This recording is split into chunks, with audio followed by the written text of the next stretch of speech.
দৰ্শকসকল, এয়া দেখিছেনে? এইজোপা হৈছে আমাৰ অসমীয়া সমাজত আইনামত ব্যৱহাৰ হোৱা এবিধ ফুল। এইবিধ নহ'লে আইনাম নহয়েই। এই ফুলবিধক আইফুল বুলিও কয় আৰু বেলেগ নামো আছে ইয়াৰ।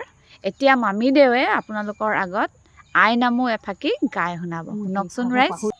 মূৰত ফুলৰ চৰুলৈ আইকে আদৰো গৈ, আহিছে ভৱানী জগতৰ জননী, সংসাৰ তাৰিবলৈ। গধূলিতে আহে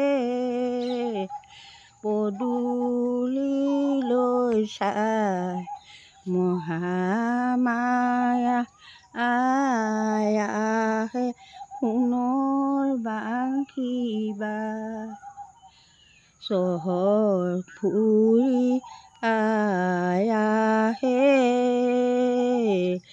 জয়মালতীৰ ফুল, আম পাতৰ ছাতি মাৰি হৃদয় কৰে জোৰ।